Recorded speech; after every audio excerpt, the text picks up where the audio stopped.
आज जब mobile phone और इंटरनेट हमारी जिंदगी का हिस्सा बन चुके हैं, ऐसे में ये यकीन करना मुश्किल होता है कि एक वक्त ऐसा भी था जब एक छोटे से डिब्बे से निकलने वाली आवाज पूरे शहर के लिए करिश्मा हुआ करती थी। एक ऐसी ही कहानी है टिहरी की। जब यहाँ सबसे पहली बार रेडियो पहुंचा तो पूरी टिहरी में उत्सव छा गया।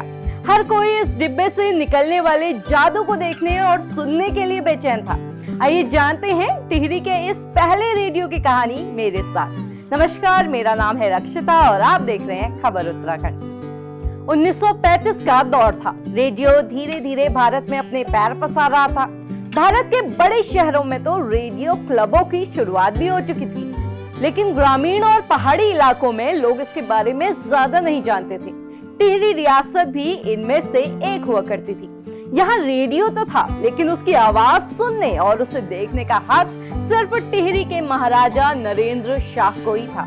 हालांकि इसी बीच टिहरी रियासत के एक अमीर शख्स जिनका नाम था गुलजारी लाल, उन्होंने रेडियो खरीदने की सोची और राजा से इसकी इजाजत मांगी। गुलजारी लाल को इजाजत मिल भी गई, मगर असल मुसीबत तो अब सामने थी कि आखिर रेडियो टिहरी तक लाया कैसे जाएगा। उस वक्त टिहरी से मसूरी जाने का कोई साधन मौजूद नहीं था। सड़कें कच्ची थी, गाड़ियां नदारद, लिहाजा गुलजारी लाल ने हिम्मत दिखाई और 4 दिन तक पैदल सफर तय कर वो पहुंच गए मसूरी। यहाँ पहुंचकर गुलजारी लाल ने इमर्सन कंपनी के एजेंट बनवारी लाल से एक रेडियो खरीदा, जिसे कंधे पर उठाकर टिहरी तक लाया गया। जिस रोज ये रेडियो टिहरी पहुंचा, लोगों के लिए वो दिन किसी त्योहार से कम नहीं था। भीड़ उमड़ पड़ी। लोग पहली बार उस जादुई डिब्बे को देखने को बहुत बेचैन थे। इस रेडियो में एक विंड चार्जर भी लगा हुआ था, जो गुलजारी लाल के मकान की छत पर लगी चरखी के घूमने से चार्ज हुआ करता था। टिहरी वासियों ने पहली बार ऐसी कोई चीज देखी थी। जब भी कोई शख्स गुलजारी लाल के घर के पास से गुजरता तो उस चरखी को घूमते हुए देख हैरत में पड़ जाता कि आखिर ये क्या करिश्मा है। जो भी शख्स गुलजारी लाल के घर पहुंचता वो तब तक नहीं लौटता जब तक रेडियो की आवाज न सुन ले। कई बार तो लोग रेडियो सुनने के लिए घंटों का इंतजार भी किया करते थे। फिर एक दिन अचानक से गुलजारी लाल की छत पर लगी चरखी ने घूमना बंद कर दिया। चार्जिंग रुक गई और रेडियो बंद हो गया। गुलजारी लाल बड़े परेशान कि आखिर अब इसे ठीक कैसे किया जाए।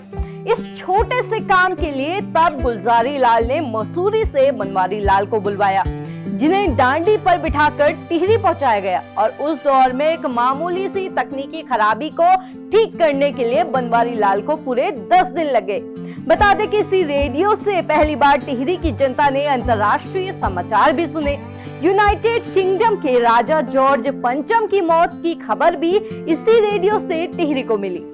अगर आपको उत्तराखंड के इतिहास की ये दिलचस्प कहानी अच्छी लगी तो कमेंट में जरूर बताइएगा, और ऐसी ही कहानी सुनने के लिए हमें सब्सक्राइब करना भी बिल्कुल मत भूलिएगा। साथ ही अगर आपके पास भी उत्तराखंड की ऐसी कोई दिलचस्प कहानी है तो हमें तुरंत ही लिख भेजिएगा, क्योंकि हम उसको आपके नाम के साथ साझा करने की कोशिश जरूर करेंगे।